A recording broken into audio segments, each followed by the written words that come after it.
மணிக்கு எவ்வளோ அவுட்புட்டுங்க ஒவ்வொரு மிஷினுக்கும்? ஆனால் இந்த மசாலா மிஷின் வந்து பார்த்துட்டிங்கன்னா 15லேருந்து 20 கிலோ ஒரு மணி நேரத்துக்கு ஆப்ரேட் பண்ணலாம். இதோட மோட்டர் கெப்பாசிட்டி 3 HP சிங்கிள் ஃபேஸுங்க.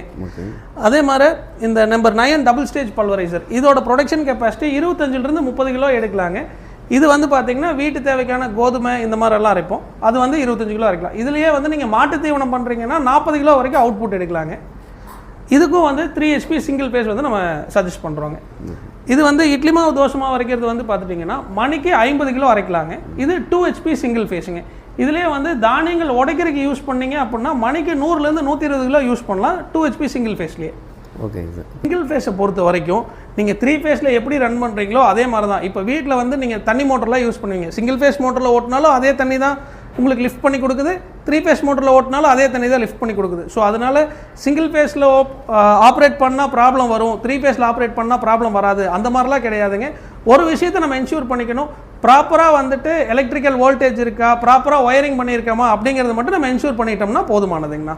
அதெல்லாமே ப்ராப்பராக பண்ணோம்னா நம்மளுக்கு எந்த விதமான கம்ப்ளைண்ட்ஸும் வராதுங்க. கிட்ட பர்ச்சேஸ் பண்ண எல்லா மிஷின்ஸுக்குமே, அதாவது நம்ம 2008லேருந்து பண்ணிகிட்டு இருக்கோம், உங்ககிட்ட சொல்லியிருக்கேன்.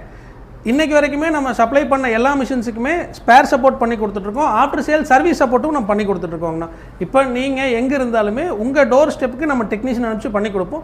ஃப்ரீ ஆஃப் காஸ்ட்டில் எதுவுமே பண்ணி தர மாட்டோங்க, எல்லாமே சார்ஜபிள் பேஸில் தான் பண்ணி தருவாங்க. எல்லாமே சார்ஜபிள் பற்றி கரெக்டாக சொல்லுங்கள். இன்னும் டேட் படி ஆனால் அதாவது விலை அப்படிங்கிறது வந்து எப்போவுமே ஏற்ற இறக்கத்துக்கு உட்பட்டதுங்க. அதாவது நம்ம இன்றைக்கி வீடியோ போடுறோம் அப்படின்னா கஸ்டமர் வந்து ஒரு 6 மாதம் கழித்து பார்ப்பாங்க, ஒரு வியூவர்ஸ் வந்து பார்த்திங்கன்னா 1 வருஷம் கழித்து பார்ப்பாங்க. மிஷினை பற்றின விலை விவரங்களுக்கு மேலும் விவரங்களுக்கு கீழே டிஸ்பிளேல இருக்க எங்களோட நம்பருக்கு கான்டாக்ட் பண்ணுங்கள், டீட்டெயில்ஸ் அனுப்பிச்சு கொடுக்குறோங்கண்ணா. சரி ஓகே. இப்போ சிங்கிள் பேஸில் ஆப்ரேட் பண்ணலான்னு சொன்னீங்க, போதுமானது. அதாவது 6 இடம் இருந்தாலே போதுமானது. நார்மலாக பேசிக்காக ஒரு மில்லு ஸ்டார்ட் பண்ணோம் அப்படின்னா 10க்கு 10 இல்லை 10க்கு 8 கடை சைஸ் இருந்தாலே தாராளமாக நம்மளுக்கு ஆப்ரேட் பண்ணிக்கலாங்க. அதாவது கடை தான் இருக்கணும் அப்படிங்கிறது இல்லை, நம்ம இது எதுக்குமே ஃபவுண்டேஷன் போட வேண்டியதில்லை.